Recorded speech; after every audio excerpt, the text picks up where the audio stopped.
Olá pessoal, tudo bem? Eu estou aqui hoje para fazer a correção da prova do Enem 2023, a parte de biologia, lógico. E lembrando que esse daqui não é o gabarito oficial, tá?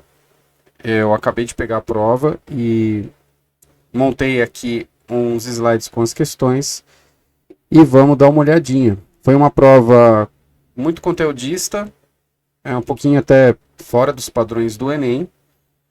E eu espero que vocês possam aproveitar o momento também para revisar algumas coisas, né? Quem estiver assistindo isso aqui depois pode aproveitar até como uma revisão, tá? Os conteúdos basicamente são padrões do Enem, né? Então um pouquinho de botânica, um pouquinho de citologia, uma de fisiologia humana e ações antrópicas. Então não fugiu muito do padrão. Eu acho que uma das coisas que eu senti falta foi uma questão de genética clássica, né?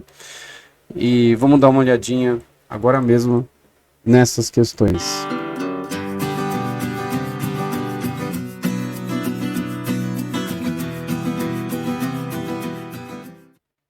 Bom, pessoal, a primeira questão, eu não vou ficar lendo ela inteira, né? Só vou comentar com vocês, mas era uma questão de vírus e de RNA, tá?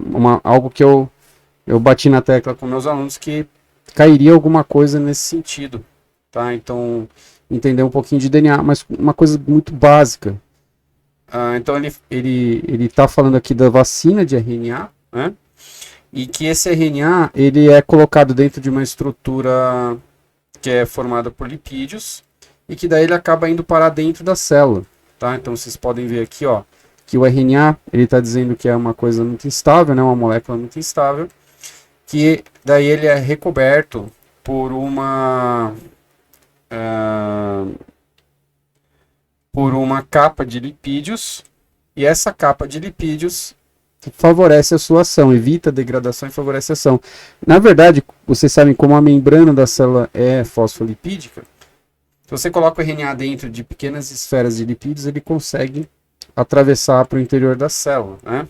Dessa forma, o RNA desempenha a sua função. A imunização produzida por esse tipo de vacina é alcançada por meio da...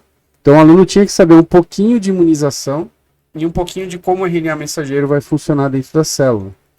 A imunização no nosso corpo, ela basicamente é feita pelas células do sistema imune, que encontram proteínas que não são do organismo e criam os anticorpos com essas proteínas. Então a ideia da vacina de RNA mensageiro é fornecer essa proteína do vírus para algumas células.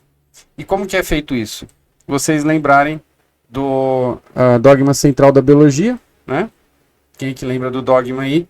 Dogma central, ele nos fala o quê? Que o DNA pode ser transcrito para RNA, o RNA pode ser traduzido para proteína. Então, sempre que eu estou fabricando RNA ou fornecendo RNA para uma célula, eu vou ter esse processo de tradução, né, desde que a célula esteja funcionando adequadamente, lá com toda a sua maquinaria, ribossomos e enzimas, né, e ela vai fabricar a proteína. No caso, como eu estou fornecendo aqui uma proteína de vírus, né, um RNA de vírus, eu vou acabar fazendo com que a célula fabrique uma proteína viral. Essa proteína viral é que vai fornecer subsídio para o sistema imune fabricar um anticorpo contra ela. Então vamos dar uma olhada aqui nas alternativas. Eliminação de leucócitos induzidos pela capa lipídica. Nada a ver, né? Então, não. Atuação da RNA como sequestrador do vírus. Cada coisa absurda, né? Tradução do RNA em proteína viral, desencadeando a resposta antigênica. Bom, essa está de acordo aqui com aquilo que nós estávamos falando do processo de transcrição e tradução. Eu já vou oferecer, então, para as células do corpo, o RNA mensageiro, para que ela possa fabricar a proteína do vírus, né? E assim, algumas células vão estar com essa proteína do vírus, talvez na sua membrana, ou talvez eliminem essa proteína no sangue, e o corpo vai fazer os anticorpos, né? Vamos só checar as outras aqui, ó. Competição entre RNA mensageiro e viral. Não, porque a vacina vai atingir umas poucas células, né? Então, não vai conseguir competir com o vírus. Incorporação do RNA mensageiro no genoma do hospedeiro, também não. Inclusive, os trabalhos recentes estão mostrando que o vírus da COVID não faz a transcrição reversa, ou seja, não gera DNA que vai se incorporar lá no núcleo da célula, tá? Ele já vem com RNA dentro do seu capsídeo, né? E já entra na célula e começa a fabricar as proteínas. Então, a alternativa aqui é a C. Próxima questão. Está falando sobre a fertilização. Então, aqui geralmente a gente vê esse conteúdo dentro de fisiologia humana, sistema reprodutor. Vamos dar uma olhada nessa questão então. A fertilização in vitro, né? Você coloca... O que é in vitro? É em laboratório. Então eu vou pegar espermatozoide, vou pegar óvulo e fazer uma fecundação fora do corpo, né? E aí é feito um momento de incubação e essa fecundação é favorecida por certas enzimas, né? Aí foi feito um procedimento e verificou que nenhum gameta masculino conseguiu fertilizar os óvulos. E verificaram que haviam equivocadamente colocado um coquetel de inibidores das enzimas do acrossomo. Opa, então aqui está falando de acrossomo, ou seja, uma estrutura que a gente aprende, ou vocês aprendem na citologia, ou aprendem dentro do momento que estiverem falando de reprodução, tá? Então, o que é esse acrossomo? Você precisa lembrar o que é esse acrossomo, né? Esse acrossomo, pessoal, é uma parte aqui que fica na frente do espermatozoide. Ele é feito pela junção de vários complexos de Golgi, formando uma grande vesícula contendo enzimas. Para que servem essas enzimas? Elas servem para que o espermatozoide consiga vencer uma camada aqui, essa camadinha de proteção, né? Tem duas camadas de proteção, tem essa corona radiata, que é feita de células, e tem essa zona pelúcida, que é feita de substância aqui, de proteínas, né? E o espermatozoide tem que vencer essas camadas para poder colocar o núcleo dele aqui dentro da célula do gameta feminino. E isso é feito através dessas enzimas que ficam aqui nessa parte do acrossomo, tá bom? Vamos ver as alternativas. Então, se eles colocarem um inibidor de enzimas do acrossomo, está inibindo a ação do acrossomo, né? Inibe a formação do pronúcleo? Não, o pronúcleo é depois que já ocorreu esse processo aqui de entrada do espermatozoide, o pronúcleo vai ser esse núcleo que vai se fundir com o feminino para formar o núcleo, né? Então essa daqui não. Início da divisão mitótica. Não tem nenhuma divisão mitótica aqui, a gente está falando de meiose, né? No máximo vai ter a finalização aqui da meiose do ovócito, né? Término da segunda divisão meiótica do ovócito. Tudo bem. Se o espermatozoide não entrar, não vai ter. Mas a gente está falando aqui sobre o acrossomo, né? Então, o que vai impedir o acrossomo? Vai impedir, inclusive, dele conseguir vencer essa barreira, né? Passagem do espermatozoide pela corona radiata e zona pelúcida. Então, é isso aqui, pessoal. Passagem do espermatozoide pela corona radiata e zona pelúcida. Alternativa D. Na próxima questão, questão 103, detalhe, né, que a gente está fazendo a prova amarela, ok? Vocês podem ver aqui que ela está amarelinha, né? Um garoto comprou vários abacates. Esse daqui é uma questão de botânica. Lembra de fisiologia? Fisiologia vegetal, de hormônios. É uma questão de hormônios. O Enem gosta muito dessas questões, principalmente quando se fazem experimentos, né? E aqui é feito meio que um experimento. Os abacates não estavam maduros, daí a mãe do menino falou, olha, pega esses abacates, coloca num recipiente fechado que eles vão amadurecer mais rapidamente, né? Aí o menino fez uma experiência, colocou alguns abacates num recipiente fechado e deixou outros num recipiente aberto, né? E ficou surpreso porque os frutos que estavam no recipiente fechado amadureceram mais rapidamente. A gente sabe que isso acontece por quê?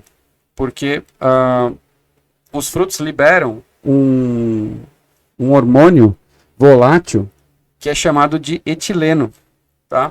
Então, resposta A, liberação do gás etileno, fica aprisionado ali dentro do recipiente, aumenta a concentração de etileno e amadurece esse fruto mais rapidamente, né? Só relembrando aqui, então, o gás etileno, ele é liberado aqui pelos frutos e ele participa do amadurecimento, né? Uma outra coisa que ele faz também, participa lá da abscisão foliar. Então, alternativa, questão 103 da amarela, alternativa A. Uma outra questão que aparece é muito interessante, né? Eu imagino que os professores de biologia estão comentando isso aí para suas turmas, né? Eu, pelo menos, sempre mostro esse animalzinho aqui, né? Porque ele está falando. Essa aqui compensa a gente ler um pouquinho para ver se vocês entenderam, né? O enunciado. Olha só. Há muito tempo são conhecidas espécies de lesmas do mar com a capacidade ímpar guardar parte da maquinaria das células das algas que consomem os cloroplastos e mantê-los funcionais dentro de suas próprias células. Então é uma exceção da natureza, né? E que um animal consiga ter um cloroplasto. O cloroplasto não é dele, ele não nasce, mas ele rouba, né? Isso é chamado cleptoplastia. Ele rouba esse cloroplasto das algas que ele come. E aí obtém assim parte do seu alimento. Investigadores portugueses descobriram que essas lesmas do mar podem ser mais eficientes do que as próprias algas. Essa adaptação confere ao organismo a capacidade de obter o quê? Então nós estamos falando desses organismos aqui, talvez vocês já tenham visto, né? A Elysia, por exemplo. E tem um outro que chama Costaziella. E aí eles ficam verdinhos porque ao comer a alga, ao invés de fazer a digestão completa, eles conseguem roubar esses cloroplastos das algas e incorporar dentro das células dele, de parte do corpo. E aí eles passam a fazer o quê? O cloroplasto é uma organela que tipicamente vai me levar a fazer fotossíntese, né? Então eles conseguem fazer fotossíntese. E o produto principal da fotossíntese é ácido nucleico? Não. A fotossíntese não vai fazer isso. Ela vai fazer proteína? Não. Vitamina? Também não. Vai fabricar lipídio diretamente? Também não, né? Então ela vai fabricar o quê? Carboidratos, açúcar, né? Glicose. Tá bom? Alternativa B. Próxima questão é a 105 da prova amarela. Está falando de leishmaniose. Sempre cai alguma coisa de parasita. Então a gente tem nos protozoários muitos parasitas, né? E aqui no Brasil é típico, né? Essas doenças com parasitas. Então, a gente está falando de plasmódio, a gente está falando de leishmania, a gente está falando de um monte de trypanosoma. E dessa vez caiu sobre leishmania. Então, a leishmania, vocês sabem que ele destrói os tecidos, né? Existem as formas que atacam mais região da pele, outras mais órgãos internos. Mas tem um porém, né? Alguns mamíferos podem ser reservatórios. E tem um porém também, a leishmania é transmitida por um mosquito. Tá? Então, quando os cachorros estão com leishmania, eles podem representar um perigo para os seres humanos. Porque basta um mosquito picar o cachorro, sugar o sangue e picar um humano, ele vai transmitir a leishmania. Tá? Então, em uma região que está com incidência de leishmania, o centro de zoonoses pega todos os cachorros de rua e faz exame de sangue para ver se tem algum com leishmania. E aí, infelizmente, é muito provável que eles sejam sacrificados, tá? Inclusive, o seu cachorro indo ao veterinário, se for detectado leishmania, pode ser que o veterinário tenha que sacrificar o cachorro. Então, eles fizeram uma campanha e foram verificar a presença desses protozoários nos cachorros, tá? Em qual material biológico que eles vão checar? É na urina, na saliva? Aonde que eles vão olhar se tem a leishmania? Bom, vou colocar aqui um pouquinho do ciclo, né? Então, o pernilongo pica o cachorro e vocês sabem que quando os pernilongos picam, eles injetam um pouquinho de saliva. E nesse injetar saliva tem ali a presença de leishmanias, de protozoários. e acaba, ou às vezes até de vermes, né? E acaba entrando no sangue da vítima ali que está sendo sugado, entra um pouquinho de protozoário e ele fica infectado. O cachorro não vai transmitir para o humano, mas se ele for picado por um pernilongo, né, que está aqui nessa partezinha, então, primeiro o cachorro ele é picado pelo pernilongo, depois e recebe a leishmania. Depois o cachorro é sugado novamente por um outro pernilongo, que pode daí vir a transmitir para o humano, tá? Então, onde que eles vão procurar a leishmania? Eles vão ter que procurar na urina. Não, a leishmania não sai pela urina, nem pela saliva, nem pelas fezes, nem pelo olho, tá? Então eles vão ver se encontram a leishmania circulando no sangue do cachorro, tá? Então a alternativa D. Muito interessante, né? Que sempre tem alguma coisa em ciclo de vida de parasita, ok? Ou é verme, ou é protozoário. E agora a gente tem bastante questão de Covid aí pelos vestibulares também, né? Questão 107. Esse aqui era de fisiologia humana. Então nós estamos falando de ciclo menstrual. Então algumas mulheres sentem desconforto nos dias que antecedem a menstruação, que é a famosa TPM, né? Tensão pré-menstrual. Entre outros sintomas, alterações de humor, e aí você pode já ver que está um pouco relacionado com o hormônio, né? Atualmente acredita-se que tem relação com o neurotransmissor serotonina, que por sua vez está relacionado à diminuição da produção de certos hormônios, como estrógeno e progesterona. E aí, a produção desses hormônios, estrógeno e progesterona, está atrelado ao quê, né? Então, eu vou colocar aqui para vocês um pouquinho, rapidamente, o ciclo, para que vocês possam ver o que está acontecendo, né? Aqui nessa camada, ó, a gente está vendo o folículo ovariano, certo? Então, na fase de proliferação, devido ao FSH, ocorre a proliferação do folículo até o momento da ovulação, onde a gente tem um pico aqui de LH, né? Que é esse daqui.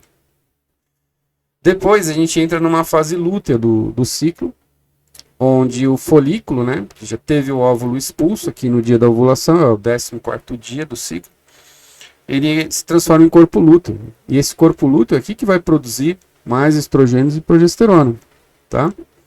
Com a regressão, né, do corpo lúteo, ó, ele vai diminuindo até desaparecendo, vai haver uma queda da produção também de progesterona e de estrógenos. Essa queda de progesterona e de estrógenos antecede a menstruação, porque quando chegar num certo nível aqui, ó, começa a descamação do endométrio, tá? Então a gente está falando que isso está atrelado à regressão do corpo lúteo ovariano. Diminuição da produção de ocitocina? Nada a ver, a ocitocina é lá na neurohipófise, né? Liberação do gameto feminino? Não, já ocorreu aqui no 14º dia. Aumento do LH-FSH? Não, porque isso aqui é na fase de proliferação. Elevação dos níveis sorológicos de adrenalina tem nada a ver com o ciclo ovariano aqui, tá bom? Então, alternativa A, questão 107 da prova amarela. Alternativa A. 109.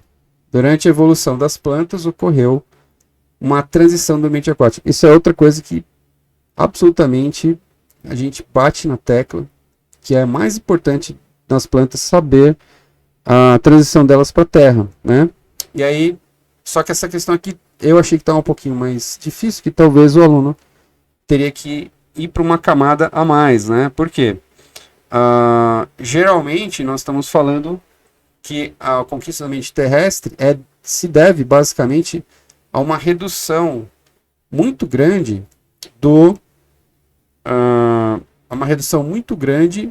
gametófito masculino, que é o grão de pólen aqui, tá?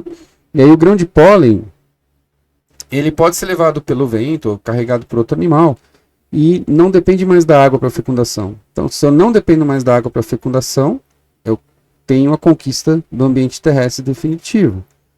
Isso acontece com os animais também, lembra? Não depender da água para fecundação, tá? Só que o grão de pólen, o que ele faz? Quando ele cai aqui no estigma, né? Ele vai ter vai ter o crescimento do tubo polínico, que é chamado polinização. E o tubo polínico vai levar as células gaméticas aqui para a fecundação do óvulo, lá dentro do óvulo, né, das plantas, onde tem a oosfera, que é o gameto feminino, tá? Então eu preciso do tubo polínico. Eu acredito que os alunos lembrariam do grão de pólen, e só que como não tem grão de pólen aqui, né, tem outras alternativas que não estão corretas aqui. A única que restaria é o desenvolvimento do grão de pólen, que é o tubo polínico. Portanto, alternativa D. Lembrando que esse não é o gabarito oficial. Eu estou fazendo a prova agora que saiu. Então, espero que não tenha controvérsias em relação aí ao gabarito, né? Essa questão aqui também a gente sempre destaca nas aulas de botânica, tá? Então veja que tem bastante coisa de botânica. Tá falando aqui de uma planta que é o barbatimão e que a casca é usado como propriedades medicinais, tá? Daí eles retiram a casca.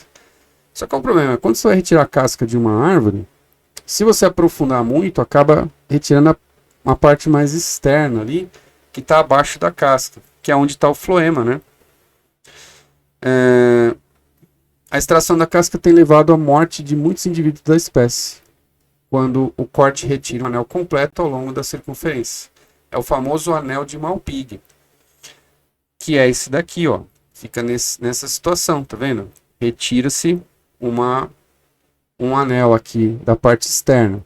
E dependendo da profundidade, vai retirar todo o floema. Vocês sabem que o xilema geralmente ele vai pegar a água lá da raiz, vai levar para as folhas, né? É feita a fotossíntese, então a gente tem a seiva inorgânica no xilema, né? Diminuir um pouquinho essa...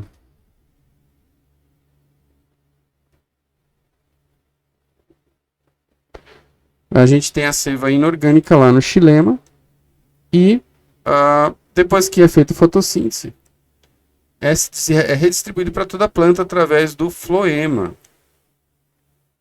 O que eu tenho ali? A seiva orgânica, que contém glicose, né? E a glicose, onde que eu vou armazenar? Principalmente na raiz. Então, essa seiva que estaria descendo por aqui, ela vai encontrar uma interrupção e não vai conseguir chegar até a raiz. Portanto, depois de um bom tempo, né, essa planta vai perder, vão acabar os nutrientes da raiz e as raízes vão morrer. Portanto, essa casca não interrompe fotossíntese, não interrompe transpiração, nem troca de gases. Muito menos formação de brotos, que podem se formar lá para cima, né? Mas sim a nutrição das raízes, alternativa E. Próxima questão. Essa daqui talvez fosse, acho que a pior questão. Se bem que tem uma lá em cima, mais para frente ali nas questões que para mim é um pouquinho polêmica, mas eu acho que talvez essa daqui seja realmente uma difícil, né? Porque a gente não fica falando de micronúcleos toda hora nas aulas, né? Mas eu acho que pela leitura do enunciado daria para entender que esses micronúcleos são às vezes pequenos defeitos que acontecem na hora da divisão celular e pedaços de um cromossomo ficam separados do cromossomo e fora do núcleo, formando pequenos núcleos, né? Como ele fala, basicamente micronúcleos.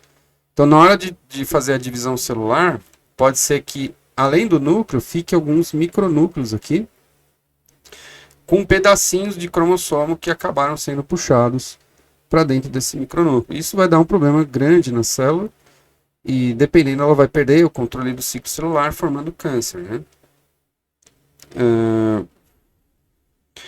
Então, os micronúcleos se originam do quê? Do núcleo, né? Se ele contém partes de DNA, como fala aqui, ó, os micronúcleos são fragmentos de DNA encapsulados, provenientes do fuso mitótico durante a divisão celular. Então, a célula estava se dividindo e, por engano, ela acabou não arrebentando uma parte do cromossomo e ficando aqui nesse micronúcleo, tá? Da onde que vem o micronúcleo? Então, só pode vir dos cromossomos, tá? Não é da mitocôndria, o ribossomo nem tem DNA, lisossomo também não. E o nucleolo é só uma região onde está se fabricando ribossomos dentro do núcleo, tá bom? Então, são pedaços de cromossomos que se desprenderam ali. Alternativa E. Então, essa realmente um pouquinho mais complicada, né? Essa questão aqui mistura um pouquinho de química, né? Parece, porque tem aqui uma molécula, mas se bem que ela é mais ilustrativa, tá? Tá falando que esse inseticida, né? Ele tem uma estrutura molecular de acordo com essa fórmula, tá mostrando a figura, até aí não ajudou nem atrapalhou a resolver a questão, tá? Foi introduzido na agricultura, é um inseticida, desde a década de 50. E tem alta persistência no ambiente acumulando nos organismos. Parece que vai ser uma questão de bioacumulação, né? Uma questão clássica de ecologia. Mas, na verdade, a pergunta é que um pesquisador coletou fluidos biológicos de indivíduos de uma população contaminada. Analisou saliva, sangue, lágrima e urina. E leite, quanto à presença dessa substância. Só que aqui ele estava falando que essa substância é de baixa polaridade. O que quer dizer baixa polaridade? Eu tenho moléculas polares e apolares. Se ela é baixa polaridade, ela é apolar. E você sabe que a membrana da célula tem aquela região apolar, né? Então, geralmente, na membrana da célula, se a gente fizer aqui a bicamada lipídica, existe uma zona totalmente apolar, onde substâncias apolares podem se dissolver aqui com mais tranquilidade, né, nessa zona. E às vezes acabam passando aqui para dentro da célula. Então, geralmente, nós consideramos que substâncias polares têm dificuldade para atravessar a membrana e apolares conseguem atravessar a membrana. Ou elas, no mínimo, elas podem se dissolver em gorduras, né, já que elas são apolares. Em qual dos fluidos o pesquisador vai encontrar? Provavelmente ele vai encontrar, vamos analisar, ó, saliva, basicamente água, sangue, basicamente água, lágrima, água, água. O único que tem gordura é o leite aqui, ó. Então esse composto provavelmente vai ter dissolvido nas células, vai ter sido transportado, né, pelo sangue e ido parar dentro das células. E na hora de fabricar o leite como ele contém gordura, esse composto, né, que ele está falando aqui, ele vai estar dissolvido na gordura do leite. Então, eu iria de E, alternativa E, leite por causa do alto teor de gorduras. Tá? Então, na verdade, não precisa se assustar muito com essa imagem aqui. Não é tanto uma questão de química, né? Geralmente a gente aprende essa questão das coisas se dissolverem na água ou na gordura, a gente aprende bastante dentro da biologia. Tá, esse aqui é o que está mais próximo de genética, né? Como eu falei que tinha sentido falta de genética, mas é mais a parte de alterações de número de cromossomos, que ele está falando aqui da síndrome de Down. Na síndrome de Down, pessoal, ela tem o quê? 3 cromossomos 21, certo? 3 cromossomos 21. E essa é a característica da síndrome de Down. Daí ele está falando aqui de um casal, né? Ele fala alteração da trissomia do 21. Sabendo disso, um jovem casal, ambos com essa síndrome. Então, o menino e a menina têm a síndrome. Então, cada um tem 3 cromossomos 21. Procura um médico especialista para aconselhamento genético. O médico informa ao casal o que, né? Então, vamos lá. Vamos fazer aqui uma célula da mãe. A mãe, ela tem 3 cromossomos 21. Suponha que esse aqui é o cromossomo 21. O pai também tem 3 cromossomos 21. Na hora da meiose, vai ter um problema. Se lembra que na hora da meiose ocorre pareamento dos cromossomos homólogos, né? Formando um bivalente. Então ia formar isso. Os cromossomos estão duplicados aqui. Só que no caso dele vai formar isso daqui, 3 cromossomos. Aí o fuso vai puxar de um lado para o outro. Esse do meio, ele vai junto com algum deles, que ele está pareado. Tá? Então, o pai ele vai poder produzir aqui uma célula assim, com 2, e vai poder produzir uma célula com 1. A mãe também, ela vai poder produzir células com 2 cromossomos 21 e vai produzir, na meiose, né? Vai produzir outras células com um cromossomo só. E agora você pode ver que dá para ter qualquer combinação, porque é aleatório qual espermatozoide vai fecundar e qual óvulo, né? Então eu poderia juntar este com este, ó, e formar 4 e ter 4 cromossomos 21.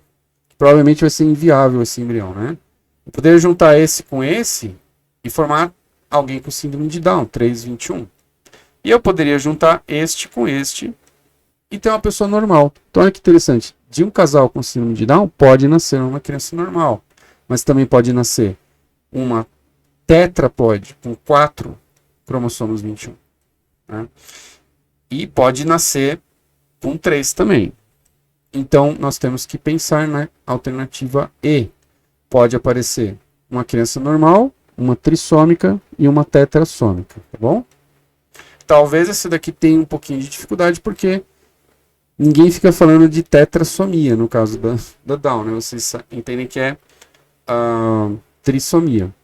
Então aqui você teria que pensar um pouquinho na meiose e como que seria essa distribuição de cromossomos nesse caso especial, tá bom? Então, alternativa E, questão 120 da prova amarela. Estamos terminando, tá, pessoal? Quer dizer, faltam algumas questõezinhas, mas vou acelerar aqui. Bom, produção de ATP, gente. Aqui é metabolismo energético, tá dentro de citologia. Tá vendo como caiu muita citologia, né? Tinha que saber meiose, tinha que saber acrossomo, tinha que saber uma série de coisas e metabolismo energético. Isso aqui, esse desenho, talvez te ajudaria, ou talvez deixaria você com medo para resolver essa questão aqui, porque, assim, as ilustrações dessa prova realmente não foram fundamentais para a resolução, tá? Se você soubesse do processo, já resolveria.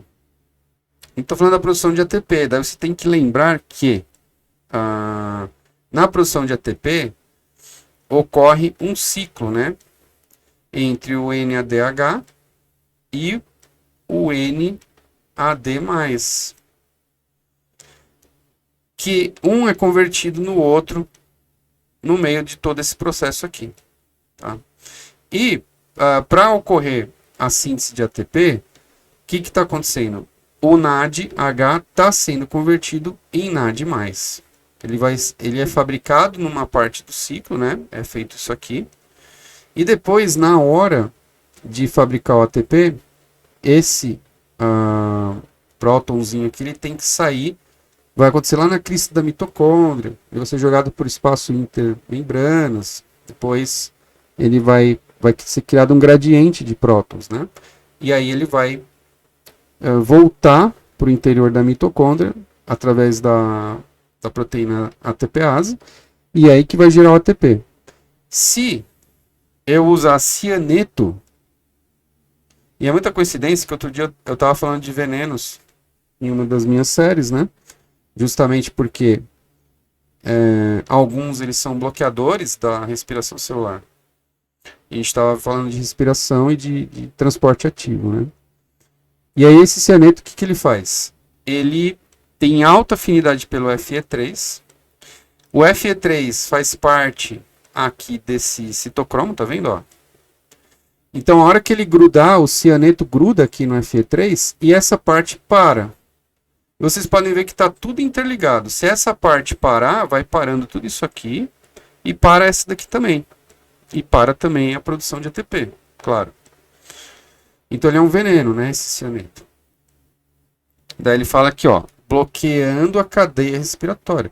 E só essa frase já daria para resolver o exercício, porque se eu estou bloqueando a cadeia respiratória, o que vai acumular? Os produtos que não são convertidos. Então não vai acumular ATP porque eu vou parar a fabricação de ATP. Não vai acumular água porque eu vou parar a fabricação de água aqui. CO2 também não vai acumular, que eu vou parar. Citocromo oxidase é uma substância que está lá na membrana, então não vai acumular essa também, já é uma quantidade mais ou menos fixa. O que vai acumular? Esse produto aqui que não está sendo convertido em NAD mais, tá? Então ele vai se acumular na célula, eu vou conseguir detectar essa alteração de concentração. Então, alternativa C. Aqui está falando de abelhas, da redução das abelhas.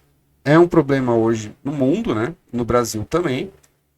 E aí eles estavam querendo fazer o seguinte: pegar as sementes, eles colocam numa bolinha de argila, eles sobrevoam uma região que foi desmatada e eles jogam essas. Ou que tem pobreza de determinadas plantas, eles pegam as sementes dessas plantas e bombardeiam esse local. E aí muitas sementes vão nascer. É uma maneira de fazer uma plantação rápida, vamos dizer assim, porque daria muito trabalho fazer manualmente, né? Então, são essas bolinhas com adubo e sementes são arremessadas e ficam ali, conseguindo germinar dali a pouco, né? Por que isso ajuda na preservação das abelhas? Bom, será que reduz a predação? Nada a ver, eu só estou plantando alguma coisa, né? Reduz o uso de pesticidas? Não estamos falando de produção de alimentos, nem nada. Competição por abrigo? Algumas abelhas usam árvores, né? Buracos dentro de árvores, elas fazem o ninho, mas a princípio elas podem fazer o ninho em muitos lugares, elas não estão competindo. O problema da morte das abelhas é que elas têm que procurar alimento nas plantações, né? E aí elas encontram agrotóxicos lá. Também não aumenta o local de reprodução, porque ela não se reproduz em qualquer lugar. Que vai aumentar a oferta de alimento, porque à medida que eu estou colocando mais plantas, eu vou ter mais flores. Então, em curto prazo ou médio prazo, eu vou ter mais alimento para que elas possam sobreviver nas regiões preservadas. Alternativa D. Lembrando que a gente está falando da prova amarela, tá? Essa é uma questão aqui meio que de fisiologia também, né? Fisiologia. Sobre vitamina, tá falando do ferro. E que se tinha o hábito de cozinhar em panelas de ferro, ou então colocar pregos de ferro dentro, quando está cozinhando feijão ali, coloca um prego de ferro para ter uma esperança de que ele solte ferro, que é um microelemento, né? Essencial para a manutenção da vida humana. Vocês sabem muito bem aonde que nós usamos o ferro, né? Então isso, pessoal, era uma questão muito, muito básica de anemia. Porque o nosso sangue tem hemoglobina, que transporta oxigênio, e essa hemoglobina tem que ter ferro na composição dela. E sem isso, sem o ferro, você vai ter problemas no transporte de oxigênio, vai ficar enfraquecido. E isso é um problema chamado anemia. Tá? Então, tem nada a ver com diarreia, nem com verminose. Actitismo também não. Febre amarela, muito menos, né? É um parasita. Então, a prevenção da anemia é assim, tomando ferro, e os antigos achavam que a panela de ferro soltaria ferro e isso ia parar no seu sangue, tá? Alternativa B. Próxima questão. Tá falando aqui da tecnologia nuclear. Então, essa é uma questão de ecologia. O uso de energia, né, pode causar impactos no ambiente. O ser humano causa muito impacto. E existem prós e contras das usinas nucleares. Uma delas é que não polui, né? Não gera gás carbônico, não gera outros tipos de poluentes. Mas a verdade é que também polui um pouco, porque é necessário muita água para resfriar. E geralmente isso é feito perto do oceano, onde eu tenho uma quantidade estúpida de água, né? E que eu posso coletar essa água através de tubulação, faz passar pela usina e devolve para o oceano. Os grandes problemas são quando ocorrem vazamentos de material radioativo. E aí é quase impossível limpar o ambiente, né? Então ela ela é muito boa em termos de não gerar tanta poluição como emissão de gases, mas ela gera poluição térmica no oceano, então as regiões onde a água quente que está saindo da usina é despejada tem morte de recifes de corais e de vida, tá? Mas enfim, mas a questão, a gente não precisa concordar se a usina nuclear é boa ou ruim, porque isso está em discussão, né? Mas ele fala o seguinte, que a geração dessa energia tem como característica formar resíduos facilmente recicláveis. Não, os resíduos de usinas nucleares eles são dificilmente recicláveis, né? São radioativos e podem durar muitos anos. Veja os acidentes lá em Chernobyl, né? Que vai ficar milhares de anos isolado a região porque vazou material radioativo para todo lado. Provavelmente o desmatamento? Não. É o tipo de energia que é concentrado em uma região muito pequena e produz bastante energia, né? Então não tem que desmatar. Produção de chuva ácida? Não. Só se liberasse gases na atmosfera, né? Emitir gases tóxicos? Também não. Produz calor sem consumo de combustíveis fósseis. Então é essa daqui. A alternativa E, não precisa queimar nada. O material radioativo que está lá na usina aquece a água forma vapor que movimenta turbinas. Então eu não tenho que queimar nada lá. Questão 125, alternativa E. Uma questão de ações antrópicas, clássica de ecologia mesmo, né? Essa daqui era de fisiologia de aves. Essa daqui eu achei, assim, tem um porém nessa questão. Então eu vou dar o meu gabarito aqui e vamos aguardar aí o Enem, tá? Mas veja, tá falando aqui de aves migratórias. Elas têm músculos. As aves podem ter músculos vermelhos ou brancos. Tipo, uma galinha tem o peitoral bem branquinho, né? Vocês comem filé de frango, filé de peito de galinha e sabem como ele é branquinho. Já aves migratórias têm o músculo bem vermelho, porque ele circula mais sangue. Por que isso acontece, né? Viagens a grandes distâncias, tais músculos são fundamentais, pois esse músculo vermelho, ele está falando aqui que tem uma ampla rede de vasos sanguíneos, né? Por quê? Se eu vou voar a grandes distâncias, eu preciso de muita energia. Imagina você voar centenas de quilômetros sem parar. É muita energia que precisa. Então, provavelmente, essa grande irrigação sanguínea vai levar muito oxigênio para a musculatura, nutrientes, e aí eu posso ter nesse músculo um metabolismo elevado. Tá? Não tem nada a ver com a aerodinâmica, muito menos com manobras que ele possa fazer, nem a grandes velocidades, porque geralmente as aves vão num ritmo meio constante ali, não tão rápido assim, né? O que eu ficaria preocupado é esse aqui, ó, capacidade de voo em grandes altitudes. Por quê? Do mesmo jeito que o sangue vai para a musculatura para ela ter um metabolismo, algumas aves migram em grandes altitudes, como algumas espécies de ganso, por exemplo, vão a mais de 5.000 metros de altitude, tá? E nessas altitudes precisa também, claro, do metabolismo elevado, precisa da alternativa B, mas também precisa de sangue porque o ar está mais rarefeito, né? Então, não estaria errado a E, né? Esse que é o problema. Para ter capacidade de voo em grandes altitudes. Agora, eu vou realmente de B porque mesmo as aves que voam baixo, que não estão lá a milhares de quilômetros, a maioria vai estar ali a 100 quilômetros de altura, 80, às vezes até menos, bem menos.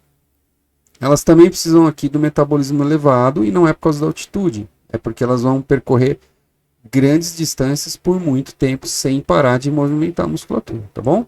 Então, provavelmente, nós vamos ter um gabarito B aqui nessa questão. Mas eu creio que a E, não sei se os alunos saberiam dessa questão aqui da altitude, né? Provavelmente a maioria vai na B mesmo. A questão 131 da prova amarela é sobre biorremediação. E ao mesmo tempo, bioacumulação também. Por quê? Ele relata aqui o caso do aguapé, que é usado como biorremediação para ambientes contaminados por metais tóxicos, tá? Então, esses metais tóxicos, quem são eles? São os metais pesados, como, por exemplo, o cádmio, o zinco, né? E aí, quando são despejados no ambiente, podem ir parar nos rios, nos lagos. E essa planta chamada aguapé, que é uma planta que é flutuante, ela consegue absorver esses compostos. E o que ela vai fazer, né? Então, dentro do corpo do vegetal, né? Ele está falando aqui que ela absorve, ó, os poluentes serão captados para dentro do corpo do vegetal. O que acontece lá dentro? Em princípio, por serem metais pesados, né?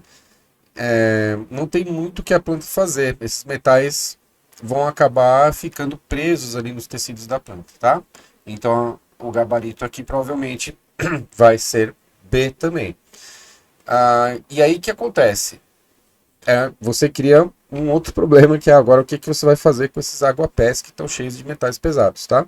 Mas existe uma grande área de pesquisa em cima disso, para talvez fazer uma conversão desses aguapés, então, né, eles são coletados, retirados do ambiente onde eles estavam fazendo esse processo de biorremediação, e aí esse aguapé vai ser utilizado para produzir alguma outra coisa, mas a ideia é, a princípio, tirar do ambiente, tá? Eu estou aqui explorando esses conceitos de biorremediação e o conceito de bioacumulação, que alguns organismos acabam acumulando, principalmente metais pesados, né? Outros grupos de seres vivos também podem fazer isso, como crustáceos, tá bom?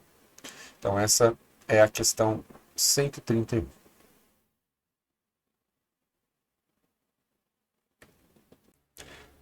Princípio sem ficar pensando muito na questão, só resolvendo rapidamente, tá? Questão 132, a última.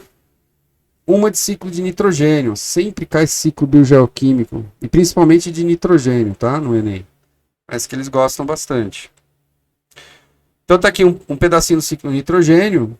Ó, o gás nitrogênio vira amônia. Então aqui é fixação de nitrogênio, né?